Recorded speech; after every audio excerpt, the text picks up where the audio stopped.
Hey, Leslie here from Silent and Rolling Acres. You may have heard the phrase regenerative agriculture and wonder what exactly does that mean. Today I'll be sharing more about regenerative agriculture and how we're using those practices right here on our farm. So regenerative agriculture describes farming and grazing practices that, among other benefits, reverse soil climate change by rebuilding soil organic matter and restoring degraded soil biodiversity, resulting in both carbon drawdown and improving the water cycle. Specifically, regenerative agriculture is a holistic land management practice that leverages the power of photosynthesis in plants to close the carbon cycle and build soil health, crop resiliency, and nutrient density in our food system. This definition comes from the California State University Chico's Institute for Sustainable Development with their Regenerative Agriculture Initiative project. Regenerative farming practices are simply tools that contribute to building soil and improving soil health, increasing water percolation and retention, and clean and safe water runoff from our fields and our farms, and also increasing biodiversity and ecosystem health and resilience in the environment where we're farming. So about reducing carbon emissions to actually playing a role in carbon sequestration by helping remove CO2 from the atmosphere. Practices really aren't a one-size-fits-all situation. So when you see what you see on our farm will likely be different from another farm based on their unique context to their land, crops, and livestock. So a few of the regenerative practices we're using on our farm include no-till or minimal tillage on our fields.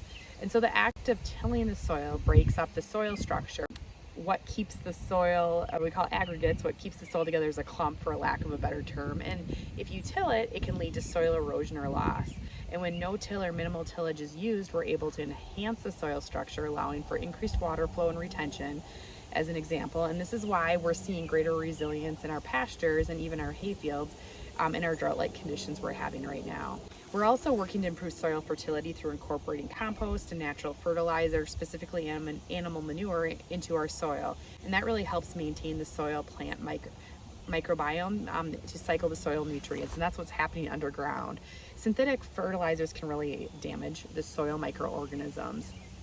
We are also working on practices that really encourage ecosystem diversity, biological ecosystem diversity right here in our farm. And so through diversity in plant species in our pastures and hayfields, we're able to increase productivity, soil fertility, and also incorporate beneficial insects and wildlife diversity right here in our farm.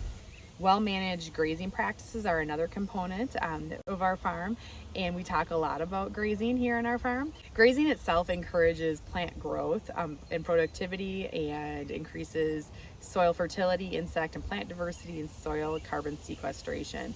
And there's a lot more into the science of grazing in terms of how often and the frequency, but that's really its benefits at a high level. But truly the soil is the foundation for what we call the entire food web. And so that's really the interconnectedness of how and where we produce our foods on our farm and the environment that we do this for the food we eat and share with you, our community. I'm also going to share a number of other resources within our digital farm club space if you're interested in learning more about regenerative agriculture and some of the really fascinating projects that have been going on and other research and data related to regenerative agriculture.